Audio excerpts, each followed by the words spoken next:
ద్వాదశ జ్యోతిర్లింగాలలో ఒకటైన శ్రీశైల మహాక్షేత్రంలో మహాశివరాత్రి బ్రహ్మోత్సవాలు అంబరానంటుతున్నాయి. ఉత్సవాల్లో భాగంగా రాష్ట్ర ప్రభుత్వం తరపున శ్రీ భ్రమరాంబ మల్లికార్జున స్వామి అమ్మవార్లకు దేవాదాయ శాఖ మంత్రి ఆనం రామనారాయణ రెడ్డి ఘనంగా పట్టు వస్త్రాలను సమర్పించారు.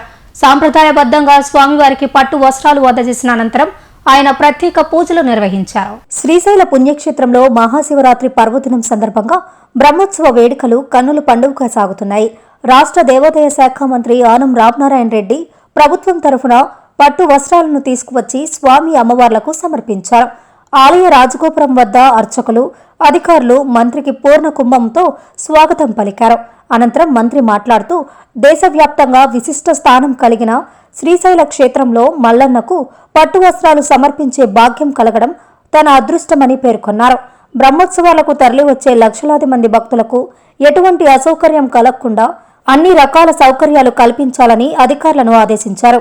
ఈ కార్యక్రమంలో దేవాదాయ శాఖ కమిషనర్ రామచంద్ర మోహన్, జిల్లా కలెక్టర్ రాజ్కుమారి ఘనియా, స్థానిక ఎమ్మెల్యే బుడ్డా రాజశేఖర్ రెడ్డి మరియు ఈవో శ్రీనివాసులు తదితరులు పాల్గొన్నారు. బ్రహ్మోత్సవాల సందర్భంగా భక్తుల రద్దీని దృష్టిలో ఉంచుకొని క్యూ లైన్లు, తాగునీరు, అన్నప్రసాదాల పంపిణీపై జిల్లా యంత్రాంగం ప్రత్యేక పర్యవేక్షణ చేస్తోందని కలెక్టర్ ఈ సందర్భంగా మంత్రికి వివరించారు.